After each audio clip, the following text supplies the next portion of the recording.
Look, thank you everybody for coming. I'm here to stand against the protection racket that is the Diversity Champions scheme from Stonewall, and to call for employers to join the flood of others who've left it. But I hope you don't mind if I take this opportunity to speak to you about what's been happening to me over the last 48 hours, instead of the speech I originally prepared. You may know this already, but a man has managed to persuade the police to invite me to an interview, under caution, regarding my Twitter account, FemLoves. So what kind of offensive criminal content can you expect to see on my account? I speak from my heart about love and about boundaries. I talk about recovering from childhood sexual abuse. I speak about child protection and how to safeguard children from the kind of monsters who put their hands on me when I was still a little girl, when I was vulnerable and lost and frightened and alone. Before I found my voice and the courage to raise it. Before I lifted up my bowed head, looked straight in the face of what happened to me and healed my broken heart. Before my wife put her strong arms around me and kissed me, and in the perfect secret circle of her arms, a sacred circle that no shame can enter, I found myself safe in the only home I have ever known. I talk about that too, and about the love between women. I say that men should leave lesbians the hell alone. I talk about the erosion of boundaries which is inherent in the form of queer theory. I say that women deserve our own sports. I argue that vulnerable women in shelters and prisons should not be housed with males. I say with passion that dysphoric people like my beautiful wife should not be rushed down the affirmation route, and the wrong sex hormones and cosmetic surgeries should be an absolute last resort for the treatment of what is, at its root, a mental health condition. Hear, hear! And here goes. I argue that if you're swinging your penis about in a woman's changing room, you are not a dysphoric trans person. You're a predator. And if I were not prohibited, by the Twitter terms of service from saying so, I would tweet out every day the plain fact that men can't be women. Hear, hear! Perhaps naively, when I first joined this fight, I thought that the police would protect everyday working families like mine, talking on topics like these.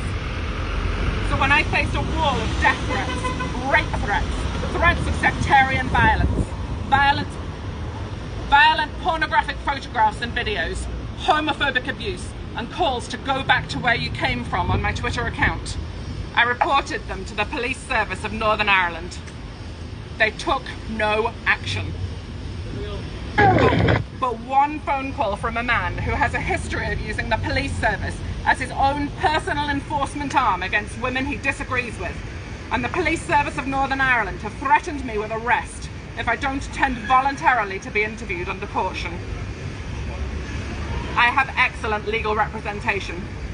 My solicitor is confident that there is no case to answer, that it won't ever go anywhere near a courtroom, although he does think I'll have to be interviewed one way or the other. But don't worry about me. This is not about me. This is about the dirty tactics of a movement which delights in intimidating and bullying their opponents into silence, using fair means or foul. Enough. This has gone far enough now.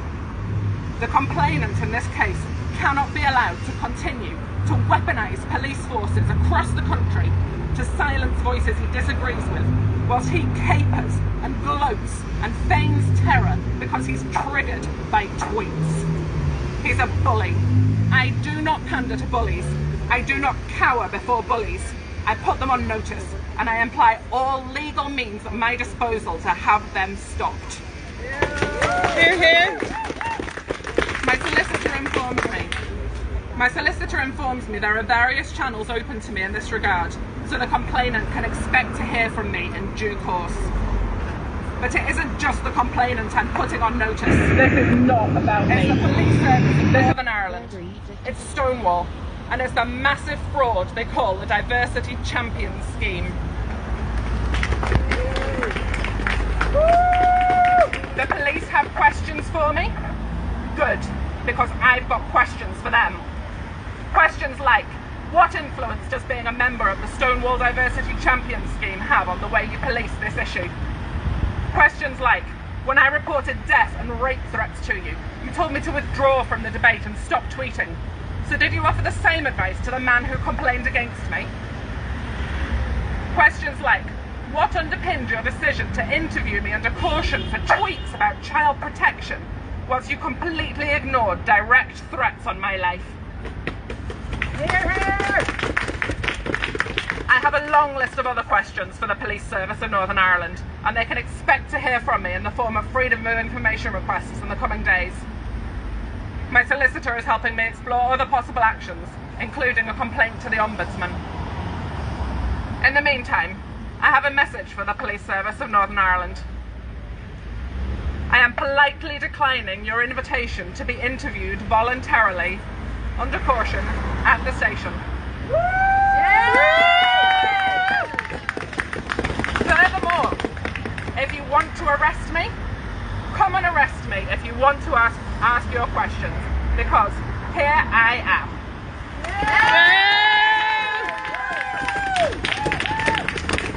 Come and arrest a lesbian woman, a survivor of childhood sexual abuse, a campaigner for women and children. Come and arrest me for the crime of tweeting about how to protect children from grooming and sexual predation. Put this survivor in handcuffs and put me in a room. Go ahead, ask your questions. Make yourselves the tools of a man who, with his army of vindictive and spiteful supporters, has terrorised women across the nation, all the while making claims about his own victimhood. But before you come to arrest me for offences under the Malicious Communications Act, for homophobic and transphobic hate crime, I ask you to read my tweets. Read the thread that caused such offence to that man, not a single word of which has violated Twitter's terms of service or mentioned him by name. Go ahead and read my pinned tweets as well. Scroll through all my tweets. They're all there for you to see. See if you can find a single word of hatred in what I have written.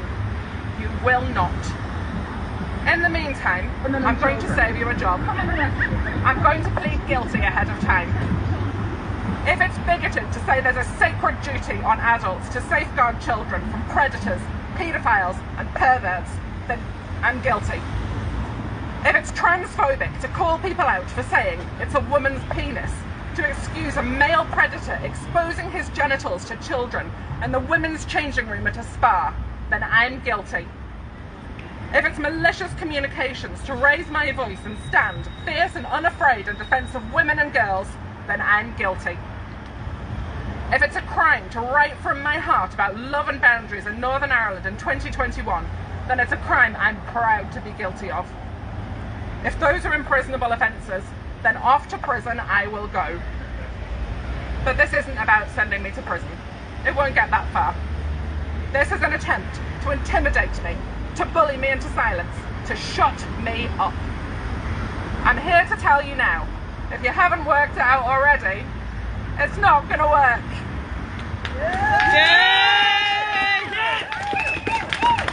I am not going to be cowed. I am not going to be trodden down. I am not going to be beaten. I am not going to appease bullies, cowards and misogynists. And I am definitely not going to shut up. And I'll finish with this. A message from me. A message from me to the complainant, to the Police Service of Northern Ireland and to Stonewall. You've picked a fight with the wrong woman.